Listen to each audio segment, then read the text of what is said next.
So let's talk about lead capture pages and what they are.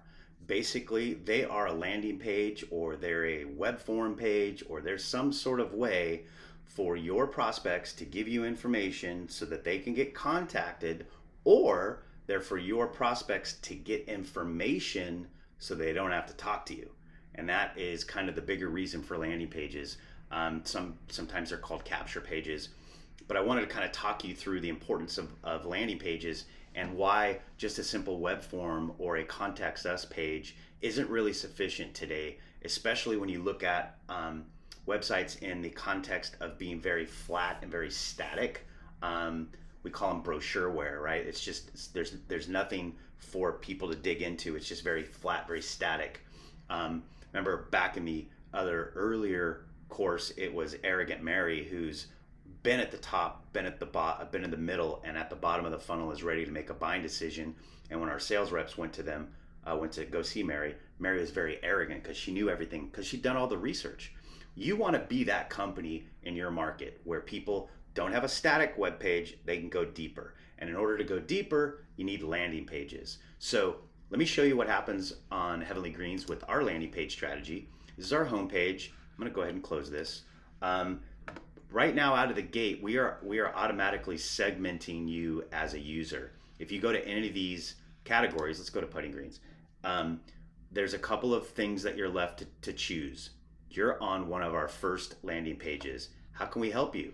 Are you ready for an appointment? No, I'm not really ready for an appointment. I kind of want to watch this really ancient video. Or I'm going to go ahead and see one of your installations. So do you want the case study? Yeah, I'll check that case study out. Landing page number 2. Those are 2 different landing pages.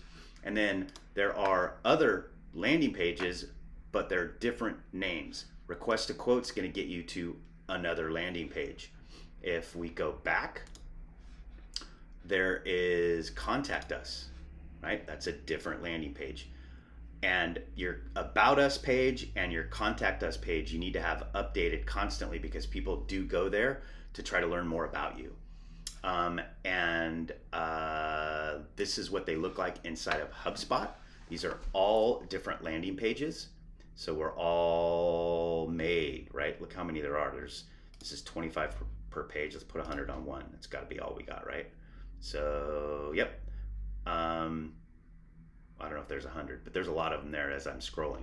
It gives you the idea of what's going on with the landing pages. So then we can look at reports on these landing pages. So this is a conversion rate associated with each of these landing pages, which is super cool. So you're able to see conversion information, you're able to see the content that people are converting on, and you're able to track what landing pages are performing. This is just more data. Actually, it's all marketing data that HubSpot's reading off of our website because we don't have a normal website at Heavenly Greens. Our website actually sits on top of HubSpot. We sit on HubSpot servers so that the full integration of what HubSpot does, which is serve up more info as you go through the buyer's journey. It remembers where you've been as a user, drops cookies on your machine, and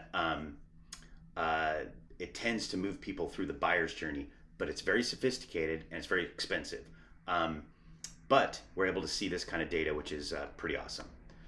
And then that data is API handshaked to Salesforce.